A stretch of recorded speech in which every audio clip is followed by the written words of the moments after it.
If you're going to the gym every day, just thinking, oh, I just got to muscle through this and this sucks, but if I do it, then it'll get me the body that I want. You're treating yourself as a means. You're treating your current self as a means to your future self.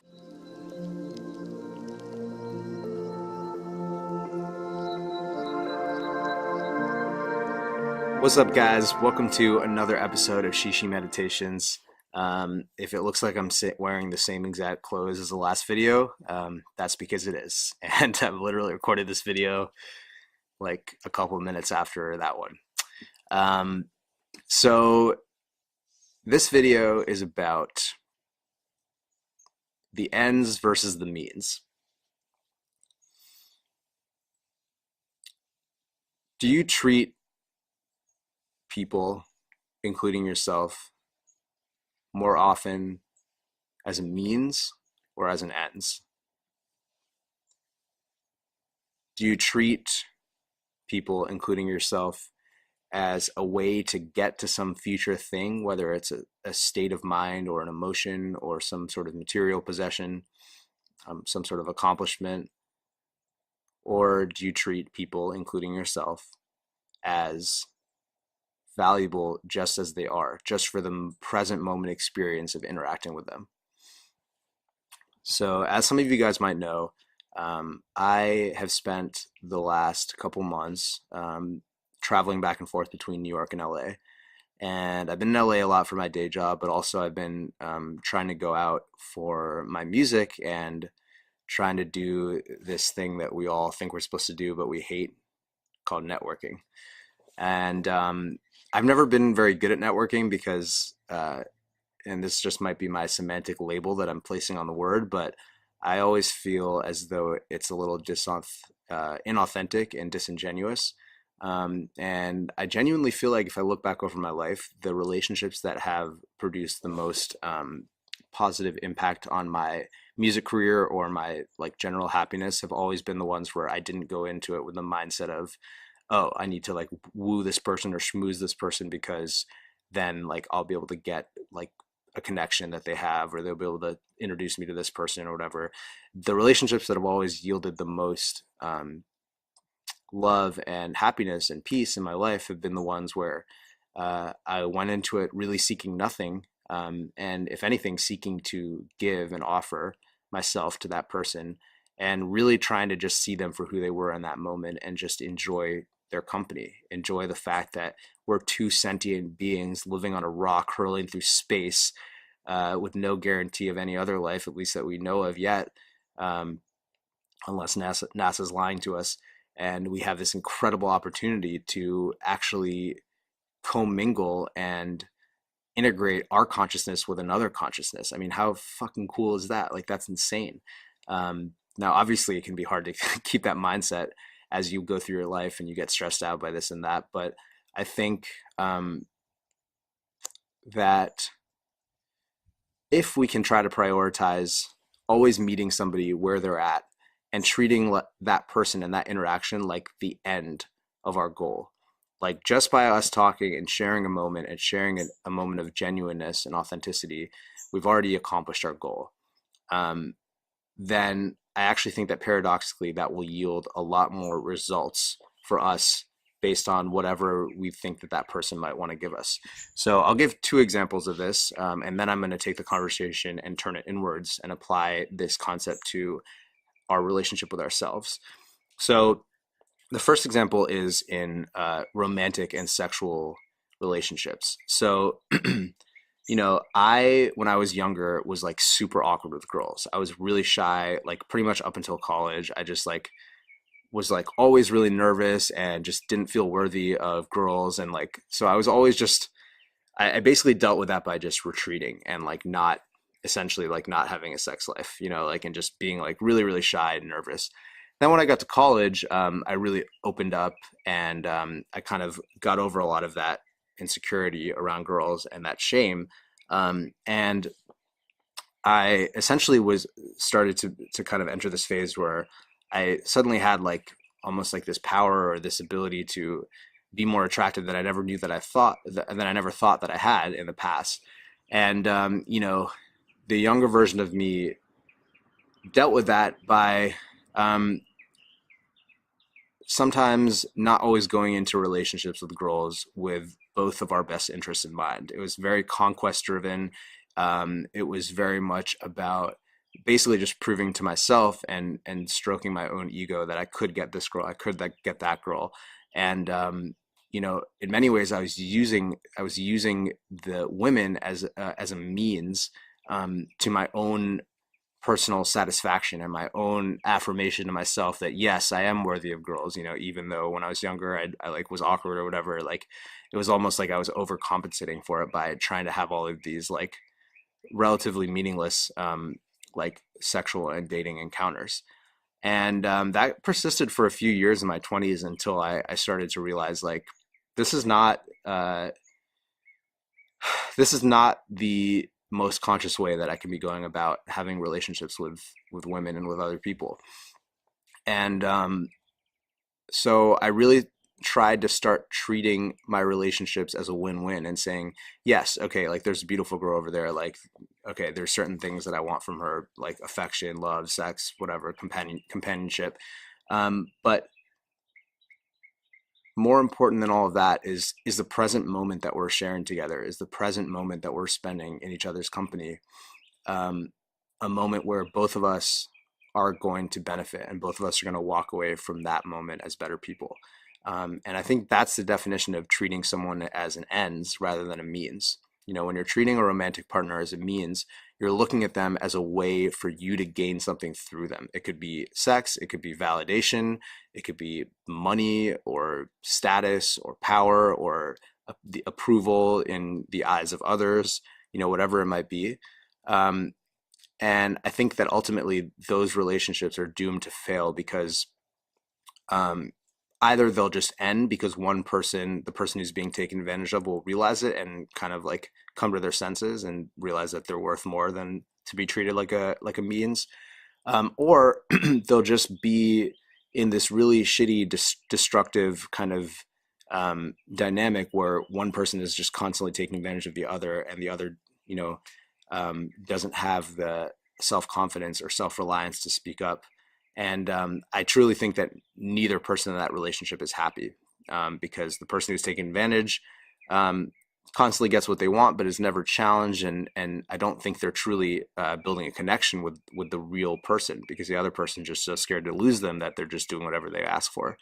Um, so yeah, I think that's one relation. That's one example with romantic relationships where I think, if you can really treat someone as an end, as like, yes, okay, I'm talking to you because I'm attracted to you, and like there is an underlying, like there's an implicit thing here where it's like, yes, I wouldn't be talking to you in this way if I wasn't attracted to you. So yes, there is something that I'm trying to get, but more important than that, what takes precedent is my presence to this present moment and my ability to just meet you where you are and enjoy whatever happens between us, and not be outcome dependent on it. And I think that's really how you can treat a romantic person, a relationship with a romantic prospect or someone that you're interested in romantically. Um, you can treat them as an ends. So the other example is in your career and in your business or whatever it is that you're trying to do. And this is kind of where we get back to the networking. And I think, similarly, as somebody who's in the music career, I've noticed, like I said earlier, traveling back and forth between New York and LA and going out to a lot of things. One thing that you notice a lot in LA, or maybe it's just the industry or whatever, is like people are just constantly name dropping. People are constantly saying like, "Oh yeah, like I was at this person's party," or like I had this, and I like I'm not going to pretend like I'm above all that. Like I definitely have caught myself doing that as well. Um, and I think it's just like this, it comes back to like a basic human desire to feel loved and validated, and not kicked, ostracized by the tribe, if we want to get like real fucking biological about it. But I think that that sort of like transactional approach to relationships can be really damaging, if you are constantly like the moment you meet someone, if you're just sizing them up to see like, oh, who does this person know, or like who has this person worked with, or what is this, and then when you meet someone, you feel obligated, like you need to do that too. You need to just tell them your like 5-second resume about who you know or whatever. to bolster your social status because you're stuck in this mindset that the only way someone will find you valuable is if they know all these things about you, rather than the mindset of, oh, of course this person's going to find me inherently valuable because we're two human beings on this earth connecting. And that's the thing that humans crave the most, is connection with other humans. It's hardwired into us. So I don't need to prove that I'm valuable to this person by name dropping or, telling them about my status. And I also, that's not what I'm looking for in them. What I'm looking for in them is a genuine connection in this present moment. And so, yeah, I think it's really important to remind ourselves to not treat people as a means in business either. And I think paradoxically, in both of these examples, both with dating and with business, when you treat somebody as an ends, when you treat the interaction with them as the gold that you're looking for, there's no external gold. Like the gold is right here in this moment. Then paradoxically, you will find that the things that you're looking for out of this person, they're going to be much more willing to share those with you. Like if you can just meet someone who might have a relationship that would help your career, as a human being rather than a transactional like conduit to get to that person, then of course that person is going to want to help you. Of course, they're going to want to share whatever they can to help you because they are feeling validated for who they are, not for the connections that they have or who they know. And similarly in dating, if you can meet a romantic partner where they are, and just appreciate the experience of being with them rather than thinking about what you're going to try to get from them and trying to manipulate or seduce them, in that very one-sided way, then of course they're going to want to share their intimacy with you, their sexuality with you, their secrets with you, because you're seeing them and meeting them where they are. So those are two examples of, how I think we can apply this rule or this idea of treating people as an ends, not a means, to our relationships with others. But I also think equally, if not more important, is I think we can apply this to our relationship with ourselves. If you are constantly looking at yourself and saying, what do I need to do to get, this is kind of like a mind fuck, so bear with me. But if you're constantly looking at yourself and thinking, what do I need to do to, or be, or say, or think, or feel, or whatever, to get me the results that I want for me, then you're never really in the present moment. Everything you do is tinged with this craving, this neediness for a better version of your experience that you're having consciously on this earth.